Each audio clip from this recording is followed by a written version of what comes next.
In this video, I want to cover a couple of the warm-up drills that I typically have you guys do on lower body days. A lot of them can be done probably 100 different ways and still be effective, and there's nothing wrong with them. However, these specific warm-ups I have in place for most of you, probably for a specific reason or just for a specific reason for power lifters in particular, because we tend to neglect certain things and just different ranges of motion and stuff like that. So I want to run through each one and kind of explain why I want you to do it this way and how it should be done. So the first one, the hip hike. It's a very small range of motion, so a lot of people tend to overdo this one, and it's not going to cause any issues. It's not going to be like risk for injury or anything like that.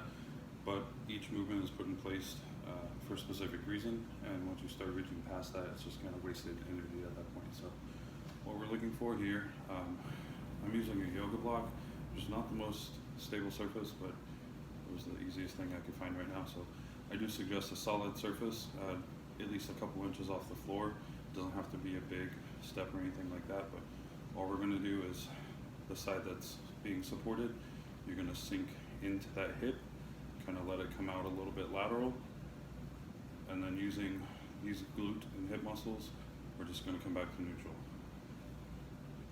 Lazy hip, back to neutral.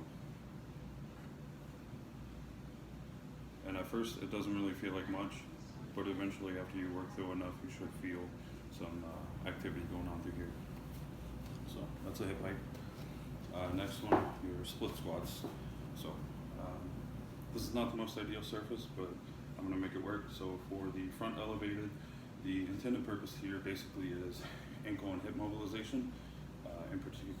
In particular, hip flexors being stretched, and then the lifted ankle is being mobilized. So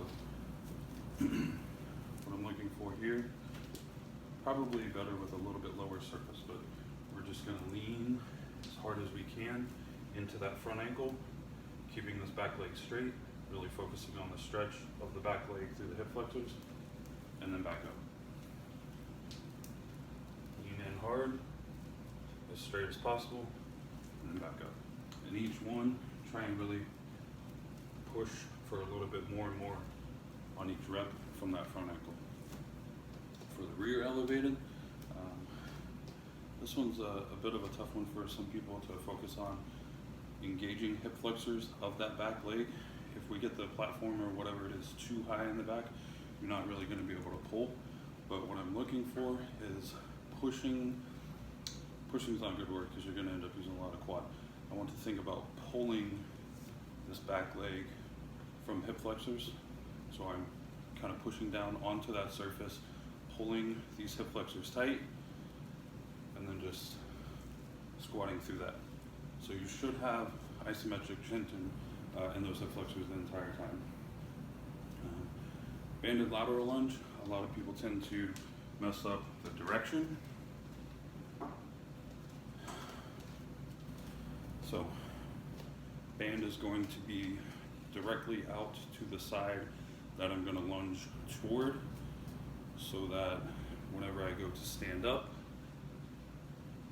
that glute and that hip is resisting this band. So sit back a little bit. I don't want a lot of forward knee travel, and then back up. I also don't want the knee going way outside that foot either, so be mindful of that. And it's okay if it's a little forward, it's okay if it's low out to the side. It just doesn't need to be a lot of knee tension, because what I'm looking for is how well we can sit into a hip individually, particularly for you guys that got any kind of hip shift or instability in the squat. This is a good assessment for that. So hips back, you can't see, but this foot is staying flat. Here we go. Really opening that adductor and sitting into that hip.